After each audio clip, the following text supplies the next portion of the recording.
সম্মানিত সুধীমণ্ডলী, জাতীয় সেমিনারের পর্যায়ে আপনাদের সাথে বক্তব্য প্রকাশ করছেন বাংলাদেশ লয়ার্স কাউন্সিলের সংগ্রামী কেন্দ্রীয় সভাপতি, বাংলাদেশ সুপ্রিম কোর্টের সম্মানিত সিনিয়র আইনজীবী অ্যাডভোকেট জসিমউদ্দিন সরকার।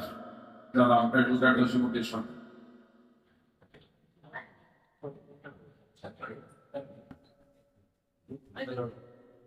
আমাদের একটা প্রোগ্রাম এসে পড়ে।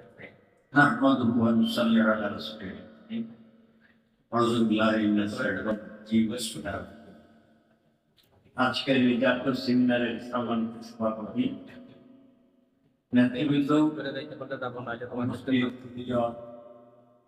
আহত পঙ্গু আমাদের দিদির সন্তানরা, তাদের আত্মীয় স্বজন, শহীদ পরিবারের সন্তানেরা এবং অভিভাবকবৃন্দ, সাংবাদিক বন্ধুগণ, আসসালামু আলাইকুম ওয়া রাহমাতুল্লাহি ওয়া বারাকাতুহু। সময় বেশি আছে, জুমার দিন। প্রত্যাশা যদি আমরা চিন্তা করি, এই সেমিনারের থিমকে সামনে রেখে জাতীয় অনেক প্রত্যাশা, বাফাওয়ারি বলতে গেলে আমাদের সেক্রেটারি রাইট আপে আসছে। মূল কথা একটা, উই ওয়ান্ট জাস্টিস, এটা হচ্ছে মেইন স্লোগান। যারা রক্ত দিয়েছে, জীবন দিয়েছে, যারা আহত হয়েছে, শহীদ হয়েছে, মূল স্লোগান ছিল উই ওয়ান্ট জাস্টিস। কেন? ন্যায় ছিল না, বৈষম্যমূলক সমাজ কায়েম করেছিল শেখ হাসিনা সরকার। পরবর্তীতে বৈষম্য করেছে আওয়ামী লীগ, ছাত্রলীগ, যুবলীগ ছাড়া হাসিনার আমলে কেউ কোনো প্রথম রেটে পায় নাই, চাকরি পায় নাই, কোনো সুবিধা পায় নাই। আর পার্টিদের ঠিকানা ছিল কারাগার, কাশীপুর কারাগার। আমি এই পয়েন্টে বলতে চাই, আমার সামনে নেতৃবৃন্দ বসে আছেন, স্টেজেও আছেন। মিথ্যা ভুয়া মামলায় কোর্টে যখন হাজির করা হতো, রিমান্ডের পরিমাণ প্রার্থনা হতো, আমরা যারা আইনজীবী, আমরা অসহায় বোধ করেছি, আমরা তাদের জামিনের আবেদন করেছি। আমরা কোর্টকে বলেছি, মাইলর এখানে কোনো ইনগ্রিডিয়েন্ট নেই, কোনো উপাদান নেই, আইনের কোনো ব্যবস্থা নেই।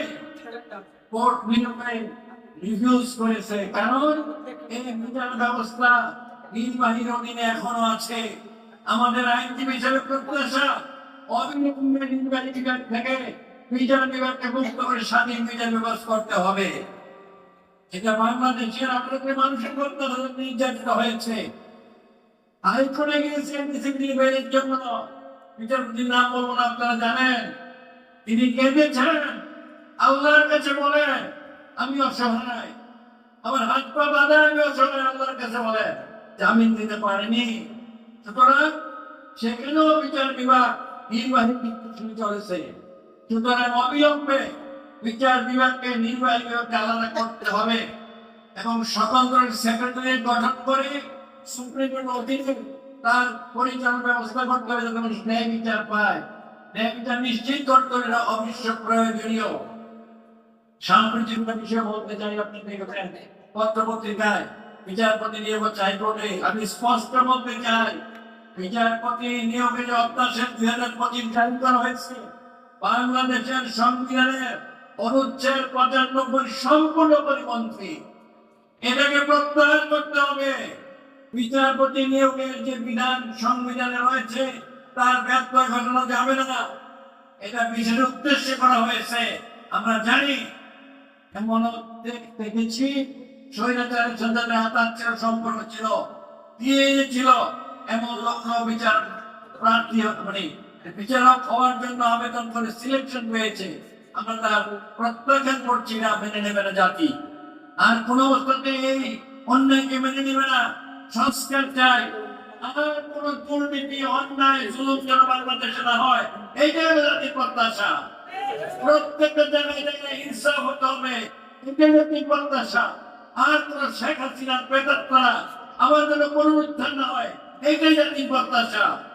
এবং রংগ্রামে যারা এখনো আছে, অবিলম্বে স্ক্রিনিং করে তাদেরকে বিচার আওতায় নিতে হবে। বিচার নিশ্চিত করতে হবে। এই শহীদ যারা আমাদের বসে আছে, তাদের পরিবার প্রত্যাশা খুনিদের বিচার হোক। বিচার করতে এখনো দৃশ্যমান হয়নি, কোন ফাঁক ফোকর যেন খুনিরা বের হতে না পারে, অবশ্যই এটা নিশ্চিত করতে হবে।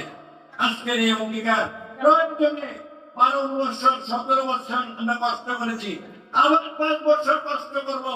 প্রয়োজনে আবার আমরা কষ্টের জীবন জেলের জীবন স্বৈরাচারকে উঠে দেব না। নতুন করে স্বৈরাচারকে বাংলাদেশের মানিক উত্তর করে দেব না। এইটা হোক আজকের অঙ্গীকার। সবাইকে ধন্যবাদ।